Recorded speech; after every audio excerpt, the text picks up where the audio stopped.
Now Sure. we're here today. Let's really ground ourselves why we're here today, right? We're here today because we're questioning whether our Singaporeans really have respect for hawker food and for our culture, right? I understand that urban hawkers, it's pricier than what we sell We our sell here. chicken Yeah. rice for in Singapore, right? And some Singaporeans have been a little bit vocal about that. Why is it pricier? Like, Singaporeans are a little bit vocal about they'll pay $20 for a pizza, but they might not pay $20 for a plate of Hokkien Okay. mee, right? So why are your prices pricey over there in New York City? First question. Koreans will pay bagel with a ham and egg like $12, right? Here only $4 on the street, you know. It's Huh? so nice. And then they come here, they say, hey, how come chicken rice $17? So expensive. You know, Singapore I pay $4. You $17, you must give me $17, like literally the whole chicken now. And then I say, Alama, I say, sir, I know where you're from. Thank you very much. And they do not know the cost of operating a business here, the rentals, manpower. It's already been made known. You'll get a good chef down here. It's 5,000 US. Who will help you. He's just a right hand man. And then those line cooks, little prep cooks, they're actually 3,000-4,000 bucks, you know. And then ingredients, what you think Sheng Siong prices or NTUC prices or wet market? No.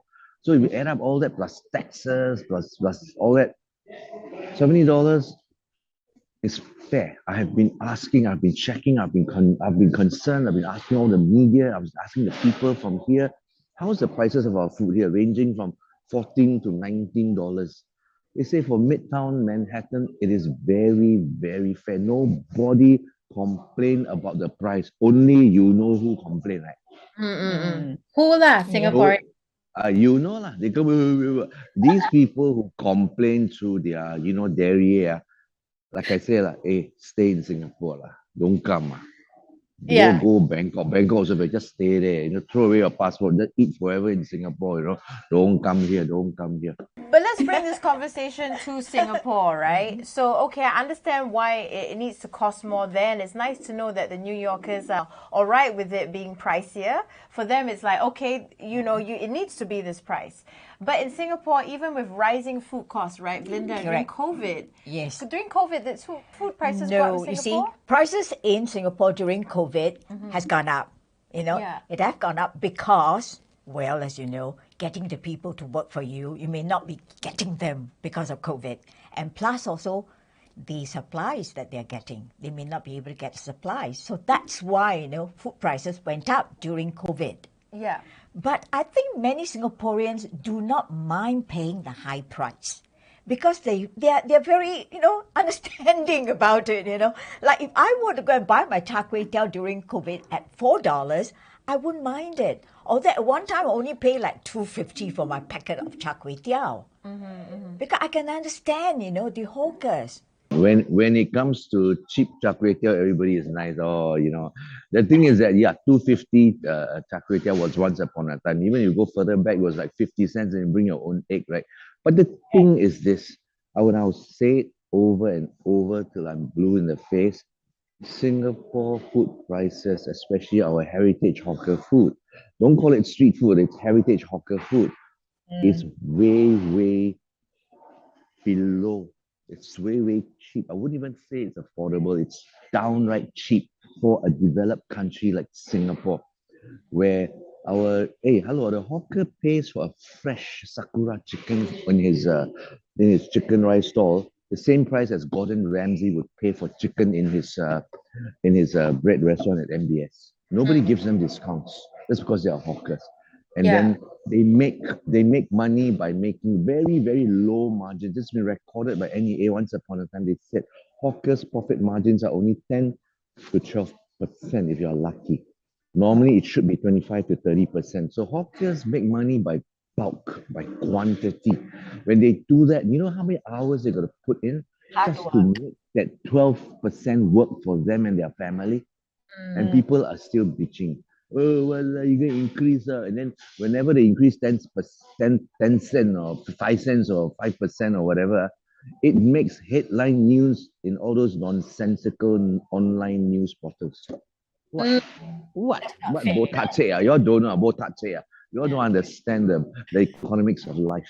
See, I never knew that. I never realized that hawkers actually make such a small margin, and unless they're selling in bulk, then they can profit from it, right? But unlike, I mean, I really have heard people complain about shifts and rising costs of hawker food, right? So, do Singaporeans take our hawkers for granted? granted, Yes or no? What do you think, Mr. Seetoh? You get 4 yeses. Because I don't know where the mentality comes from. I think it's we inherited from an older generation who once saw hawkers as people on the streets see them with disdain. And since our grandfather or great grandfather's time, they love the food, but hey, don't go there, like these are poor things, poor people. Just give them the coins and go. But over the years, hawker food became hawker food culture. But that demand and expectation of a $3, $4 chicken rice platter didn't go away. People still demand that it be cheap. And I'll tell you, case in point. If you are taking a hawker store today in one of those social enterprise hawker centers, which is about big organizations helping the government run hawker centers, you pay through your nose. It's not cheap at all. They insist still, just because you are a social enterprise hawker, you must sell a main dish item at $3 or under. So, hey, where's the logic behind that? As if hawkers don't need to make money, and only the operators need to. Yeah. So it's very fair. So when the hawkers come here, I call the hawkers, I call this whole urban hawker a Noah's Ark of our food culture. The whole thing is sinking. At the rate we are treating those hawker culture and the new breed of hawkers in Singapore, that whole hawker culture in Singapore is sinking. That's why I sailed them here and show that we can exist, we can survive, we can propagate this around the world. I read in an article that you really, really are an advocate of food culture. And actually, you had a chat with Antonin Bourdain about this, right? You met Antonin Bourdain. And this was kind of like, you seeded and planted these seeds to start. Is this a product of that chat with Antonin Bourdain being here today in Urban Hawkers in New York City? This started when I did the World Street Food Congress in 2013. I felt that we need to do an event like this because who's championing them? I know Tony and everybody are just taking their stories for their own shows, for their own good. And I said, Tony, you owe me a favor. I want you to come and headline my event and talk these people up. We need to create opportunities. We need to, professionalize, and we need to preserve. He came, and then he saw that I brought almost 50 hawkers from nearly 20 countries around the world to be installed at my first World Street Food Congress at the F1 pit stop area. He said, I want you to build my Bourdain hawker market in New York. Then I look at him, and his fellow is like 10 feet tall. I say, hey, you think so easy, Tony? You just talk only. You think just because you're famous, you can get this done easy. I say, where's the money? Where are the people? Where's the people that are going to bring all this, the visas and all the permits? Now, he said, don't worry. Nobody has ever spoken to him about it. First time we brought it up, he said, somebody will come.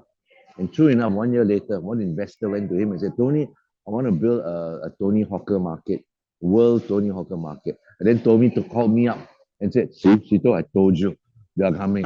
So now that was good, but I think I felt this project a bit complex. Too many executive chefs in the soup, no real cooks. So it fell through, unfortunately. But in that vein, we are continuing his vision, his ideals, and by doing a Singapore UNESCO version first. Maybe down the road, I'll bring more international hawkers.